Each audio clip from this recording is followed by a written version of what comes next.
પ્રસાદી ગરમા ગરમ પ્રસાદી લેવા પધારો મારા વાલા.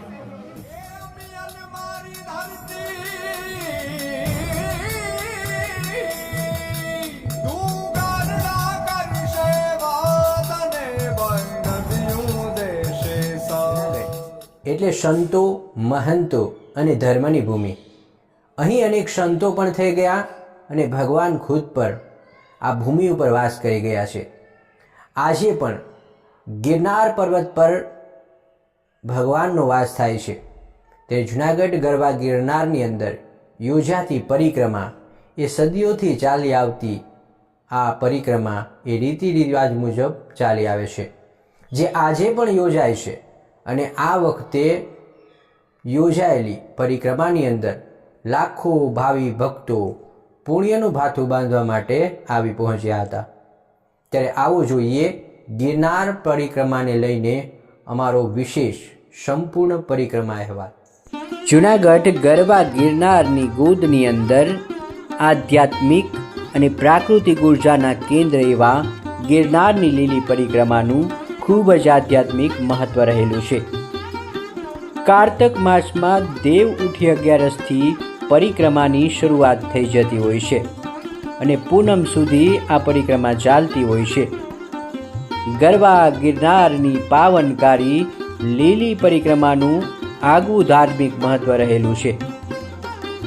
દર વર્ષની જેમ આ વર્ષે પણ લીલી પરિક્રમામાં મોટા પાયે ભાવિ ભક્તો લાખોની સંખ્યામાં ઉમટી પડ્યા હતા. મારું નામ મનોજ પ્રેમજીભાઈ ટાંક છે. અમે રાજકોટથી અમે ફ્રેન્ડ સર્કલમાં આવ્યા અને જૂનાગઢ બસ સ્ટેન્ડ ઉપર ઉતર્યા અને ત્યાંથી એસટી બસ મળી ગઈ ભવનાથ આવવા માટે અને ખૂબ જ સારી અને સુવિધા સારી છે. અને ત્યાંથી 25 રૂપિયા, માત્ર 25 રૂપિયામાં જ અમને અહીંયા પુગાડી દીધા. મજા આવી. ત્યારે ચાલો જાણીએ કે સૌથી પહેલાં ગિરનારની લીલી પરિક્રમા કોણે કરી હતી અને પરિક્રમામાં 4 પડાવોનું શું મહત્વ રહેલું છે. આ પરિક્રમા ભગવાન વિષ્ણુથી લઈ અને કૃષ્ણ ભગવાન અને આવા અનેક દેવતાઓ સાથે જોડાયેલી છે. ભગવાન વિષ્ણુના આગમનની ઉજવણીના ભાગરૂપે પણ પરિક્રમા કરવામાં આવે છે. જય ગિરનારી મિત્રો, મારું નામ છે જયેશ. હું આવું છું ઉપલેટાથી. આ 3rd ટાઈમ હું આ જે પરિક્રમા છે તે કરી રહ્યો છું. અને સાચું કહું ને તો જો આ ગવર્મેન્ટ તરફથી આખરે જે સુવિધા આપવામાં આવી છે, ખાસ કરીને જે ધ્યાન રાખવામાં આવે છે પ્રકૃતિનું, કે જે આ પ્લાસ્ટિક ને એ બધાનું બહુ ધ્યાન રાખે છે, જ્યાંથી ગવર્મેન્ટ તરફથી તો ધ્યાન રાખવામાં આવે છે, પણ આપણી એક ફરજ છે, એક આપણે માણસ તરીકે, એક આપણે એ નાગરિક છે ભારતના, એ તરીકે આપણું બી એક ફરજ છે કે ભાઈ જો પ્લાસ્ટિક ને એ બધું આ પ્રકૃતિમાં જેટલું આપણે ઓછું કરીએ, આવા જો નેચર છે ત્યાં આપણે આ બધું ફેલાવીએ તો એ આપણે બી ધ્યાન રાખવું જોઈએ. પણ ગવર્મેન્ટ તરફથી બી સારી સુવિધા છે, પાણીની સુવિધા છે, એમ જ આ લાઇટની સુવિધા છે, રાત્રે જે શ્રદ્ધાળુઓ ચાલી રહ્યા છે તેના માટે જે બધી સુવિધાઓ છે, પ્રશાસન તરફથી બધી સિક્યોરિટીનું જે ધ્યાન રાખવામાં આવ્યું છે, બહુ જ સારો એક્સપિરિયન્સ છે આ ટાઈમમાં. મારું નામ મહેશભાઈ છે અને હું જામનગરથી આવું છું પરિક્રમામાં. મારે આ બીજો વર્ષ છે. બહુ સરસ મજાનો આનંદ આવે છે. અને પહેલી વસ્તુ તો આ વર્ષે ફોરેસ્ટ ખાતાએ એટલી સરસ સુવિધા કરી છે કે જેની કંઈ વાત જ ન થાય. કોઈ જાતનો કચરો નથી, એટલી સિક્યુરિટી છે અને બહુ માન સન્માનથી કોઈ પણ ક્યાં પણ તકલીફ પડે તો એ લોકો તરત હાજર રહે છે. પ્લસમાં વસ્તુ બીજી કે કોઈ જગ્યાએ એ લોકો કચરો કરવા નથી દેતા. પાણીની સગવડ સારી છે. અન્નક્ષેત્ર બહુ સરસ છે. અન્નક્ષેત્રમાં પણ જ્યાં જાય અહીંયા ઘરની જેમ જ માનપાનથી એ લોકો અમને આવકારે છે અને બહુ સરસ અમને જઈને જમાડે છે. જ્યાં કોઈ વસ્તુની સોય જેટલી તકલીફ નથી, કમી નથી અને બહુ આનંદથી જઈને પરિક્રમા કરવાનું આનંદ મળે છે.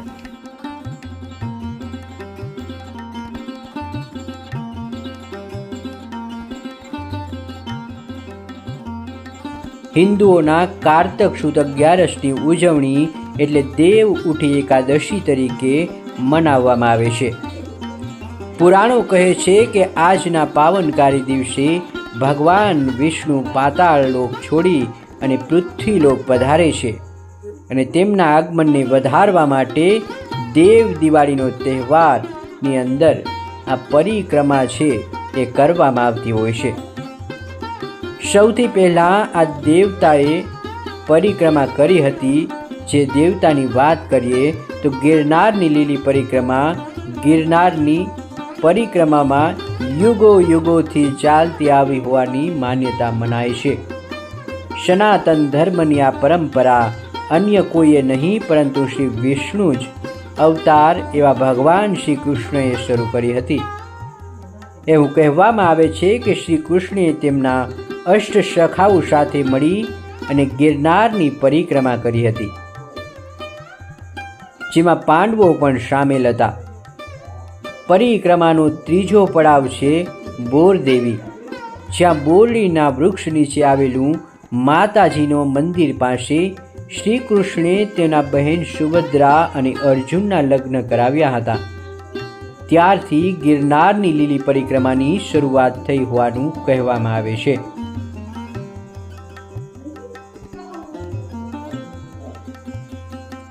મારું નામ મહેશભાઈ છે અને હું જામનગરથી આવું છું પરિક્રમામાં. મારે આ બીજો વર્ષ છે.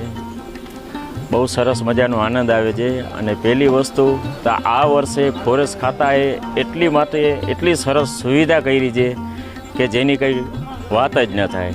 કોઈ જાતનો કચરો નથી, એટલી સિક્યુરિટી છે અને બહુ માન સન્માનથી કોઈ પણ ક્યાં પણ તકલીફ પડે તો એ લોકો તરત હાજર રહે છે.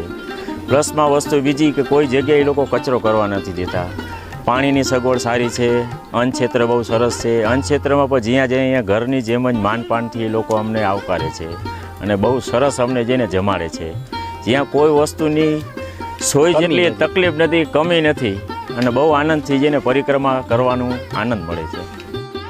નમસ્તે, જય ગિરનારી. મારું નામ ધવલ રામી છે. હું મારા મિત્રો સાથે અંકિત રામી અને ભાવિનભાઈ સાથે ગિરનારની પરિક્રમા કરવા આવ્યો છું. હું રાજપીપળાથી આવું છું, અંકિતભાઈ બારડોલી અને ભાવિનભાઈ સુરતથી આવે છે. અહીં આગળ વન વિભાગ દ્વારા ખૂબ જ સરસ વ્યવસ્થા કરવામાં આવી છે. પ્લાસ્ટિક મુક્ત વન રહે એ માટે વન વિભાગ દ્વારા આ કાપડની થેલી આપવામાં આવે છે. દરેક વ્યક્તિનું વ્યક્તિગત રીતે બેગ ચેકિંગ કરીને સંપૂર્ણપણે વન પ્લાસ્ટિક મુક્ત રહે એવો વન વિભાગનો પ્રયત્ન રહ્યો છે અને ખૂબ જ સરસ સરાહનીય પ્રયાસ રહ્યો છે વન વિભાગનો. યાત્રિકો દ્વારા પણ ખૂબ જ સારી રીતે સપોર્ટ કરવામાં આવે છે અને બધાની તકેદારી એવી રહે કે આપણા વન્યજીવો એ પ્રદૂષણ મુક્ત રહે, આપણું વન પ્રદૂષણ મુક્ત રહે, વન્યજીવોનું રક્ષણ થાય એ તકેદારી રાખીને ખૂબ જ પ્રાકૃતિક વાતાવરણમાં અને સાત્વિક વાતાવરણની અંદર પ્લાસ્ટિક મુક્ત આ પરિક્રમા થઈ રહી છે. જય ગિરનારી, વંદે માતરમ, ભારત માતા કી જય. મારી ખાલી એક જ અપીલ છે કે જે લોકો આવે છે ગિરનારની પરિક્રમામાં આવે છે એ લોકો સપોર્ટ કરે. પ્લાસ્ટિક હોય તો કાઢીને આપી દે અને આ જે બેગ વિતરણ કરવામાં આવે છે એનો ઉપયોગ કરે.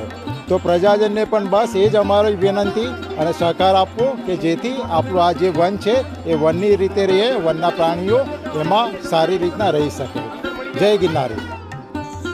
ગિરનારની લીલી પરિક્રમા કઈ રીતે કરવી તો તેના વિશે જણાવીએ તો પરંપરાગત રીતે જો જોઈએ તો 36 કિલોમીટર લાંબી આ પરિક્રમા પૂર્ણ કરવાની હોય છે. જે પરિક્રમા ભગવાનના સમયથી ચાલી આવતો એક રીતિ રિવાજ મુજબનો હવે યોગ બની ગયો છે. લાંબી પરિક્રમા પૂર્ણ કરતા 4 દિવસ જેટલો સમય લાગે છે.